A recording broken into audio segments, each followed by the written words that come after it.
I've had too much coffee.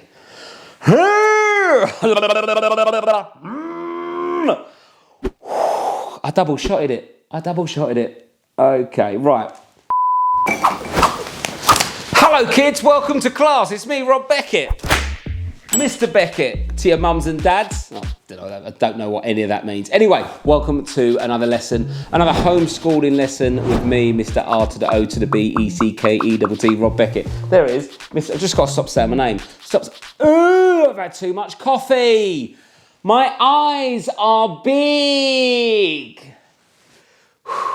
Right, hold up. This will sort me out. What I do is I have coffee, then I have vodka martini, or vodka in there, espresso martini, self-shaked in your mouth, little cocktail in there now. This was a wedding present. Weirdly, they only just started using it after the divorce. Stuff doesn't plan out as you think it would, kids. That's the lesson for today. Anyway, back to the syllabus. Today's lesson is English literature, and we are taking on the work of Oscar Wilde. There he is, flanked by Apollo Creed and Rocky. Oscar Wilde, bit of a G. Actually, little fact, he died in a hotel in Paris called Le Hotel, and you can stay there. I stayed there for my honeymoon. It's called Le Hotel, and it's quite awkward actually. When anyone asks you what hotel you stay in Paris, if you say Le Hotel, they think you take the piss. It's literally called Le Hotel. L dash in the air, comma in the air. What's the comma in the air? That one. L, comma in the air, hotel.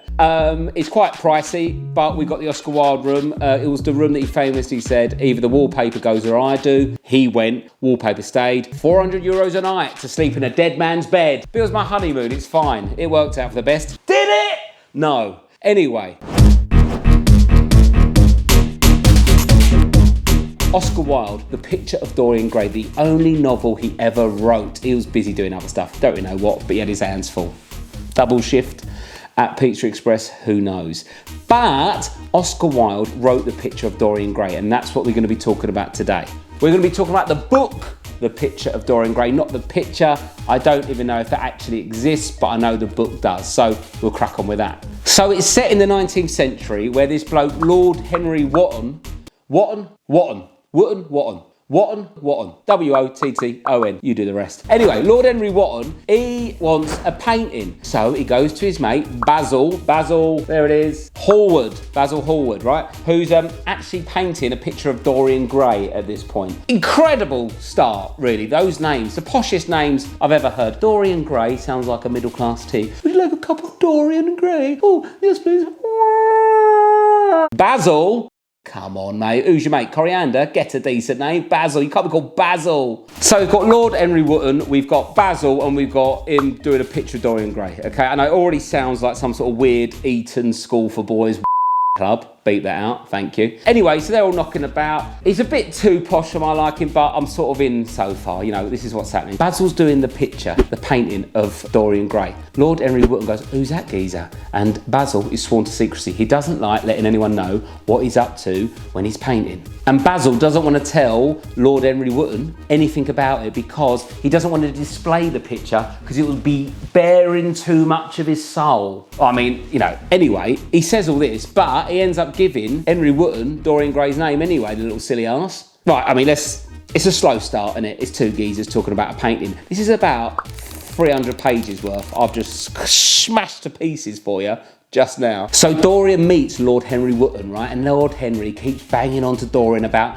you need to treasure your youth. You've got to stay looking young. You don't want to get old and decrepit. Be young, right?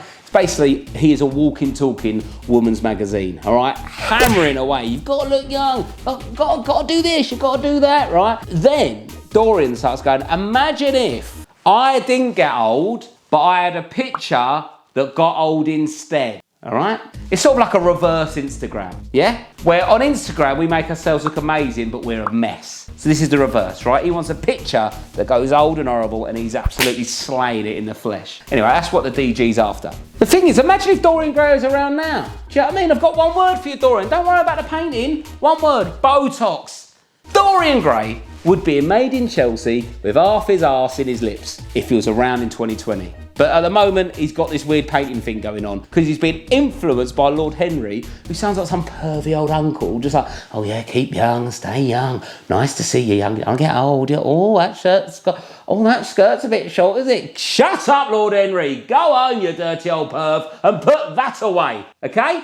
You've still got an Asbo for flashing from last summer. I imagine that's how the discussion went. Anyway, so Dorian cracks on with his life and he meets this actress called Sibylvane. Quite a strange name. It sounds like a main artery, doesn't it? Sibylvane. Like, oh no, imagine on 24 hours in A&E. Oh no, quick, rush him into surgery. Why? He's only cut. He's Sibylvane, he's gonna bleed out. Anyway, so Sibylvane is an actress and Dorian prefers her acting skills to her personality. They try and get married and Sibylvane's family ain't happy. They are not happy at all. And her brother threatens to kill Dorian if he does her any wrong, you know.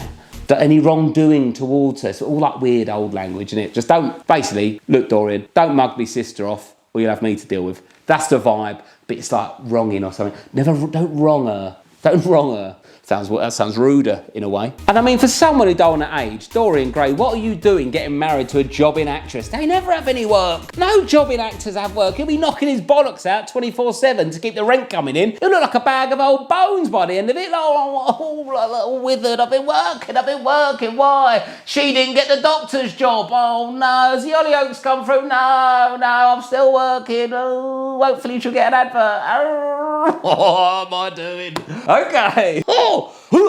Okay, I feel like I'm having an out-of-a-body experience in here. I don't know what's happened to me. Anyway, I need to see people. Right, here we go. So Dorian takes Lord H and Basil to see Sibylvane act in some play, and she is rubbish, awful, like beyond Hollyoaks bad, okay? She's got nothing in the locker, useless. You know, think like Michael Jordan in Space Jam. Nothing is coming out, all right? So he dumps her, gives her the elbow because she's rubbish. Bit harsh. Anyway, after dumping her straight after the performance, he storms home, and when he gets home, his painting has got a bit of cruelty around the mouth. Let me double check the line. Marks of cruelty round the mouth. I don't know what that means. I don't know what a mark of cruelty is.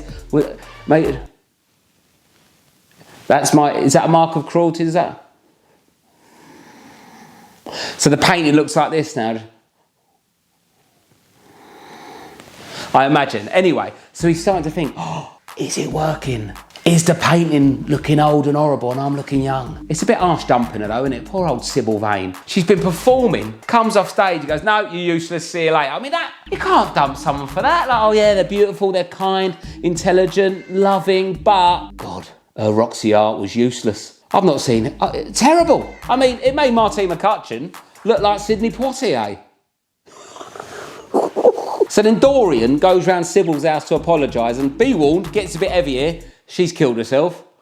Suicide alert. Should have put a trigger warning on this. Anyway, it's in a book. She's killed herself because he's given her the elbow, right? But instead of feeling a bit guilty or responsible, Dorian goes, she's selfish, I ain't bothered, see you later. He boots it home, sticks the painting in the attic so no one can see it, then starts reading a book Lord Henry give him, and he starts using that book as the blueprint of his life and how he's going to operate in the future. Yeah? Like people from Essex with a business reading The Secret. That kind of vibe. I mean, it's getting a bit heavy now, isn't it? Do you know what I mean? He's like, dumped her, she's killed herself. It sort of reminds me why I don't read proper books. It's a bit hard work, isn't it? It's not great for morale. Also, you'd think Dorian would be a bit worried, you know. He's obviously wronged Sybil. Her brother's knocking about somewhere. With the, you know, he told her, don't wrong her. If you wrong her, I'll be fuming. So Dorian's got that to worry about. Anyway, so years passed. Thank God. This book's well long, yeah? I was like, oh my God, look, there's only a little bit of cruelty around the mouth here. Surely, boom. Thank you, Oscar. Appreciate it. Get a few years under your belt. Anyway, so years go past and then Dorian is having the time of his life. He is smashing it. He's read this book that tells him do what you want, be hedonistic, go mental. He's having it. He's an Ibiza. He's peeled off his nut. He's best mates with Wayne Lineker. He's been invited round Callum Best's house for a party. He's absolutely loving it. And all this debauchery that's going on, right? You know, he's in Ocean Club, they've got all the boards behind him, DG, champagne's popping, sparklers, right? As this is going on and he's still all young and fit, his painting is a right old state. It's gone nuts. You should see the state of this geezer in the painting. It looks like Katie Price after a night out on meth. It's all over the gaff. So he shows Basil, and goes, Basil, you know that painting you done for me? Look at the state of it. Basil's like, oh, Dorian, what you been doing, mate? Wind your neck in, come on, you've been burning a candle at both ends here. You got to repent all your sins. And Dorian's like, nah, don't fancy that. Not for me. Dorian kills Basil. He don't give a does he? Oh my days. He kills Basil, sticks him in the bath and melts him.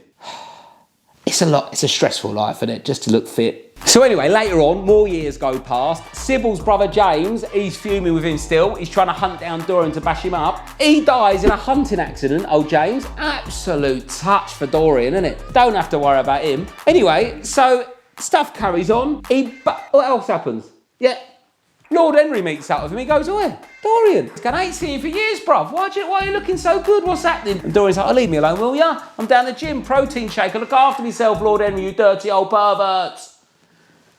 Leave me alone. Then he goes home and goes, right, it's getting a bit heavy now. It's getting a bit full on. People are clocking it. People are realising that I'm obviously still young. So what he does is he gets the knife he killed Basil with, rips up the painting, ruins the painting, doesn't he, yeah? Smashes it to pieces. The police come the next day, right, because they've got suspicions about Dorian. Do you know what they find? You know what they find? They find a little old dead man, all cracky and old, holding a knife on the floor. Next to a beautiful painting of Dorian Gray. Voila. The end. And I don't know about you, it didn't come soon enough. And I think even Oscar Wilde got bored of writing it. What am I going to do? Kill him off. Kill him off. Let's go Paris. I've got a couple of ciggies and a pint of wine. Let's do this. I'm going to get a nice hotel room and give that wallpaper the earache. That was the Picture of Dorian Gray. I honestly think that is the greatest breakdown of that story ever told. You tell me another. You tell me someone else is doing it, yeah? Thank you for watching, guys. Don't forget to like and subscribe and comment below. I will reply to you. And let me know what other lessons you want me to deliver to you. I'm here. It's a public service, people. Don't stop learning. And don't forget, I am the syllabus. See you later.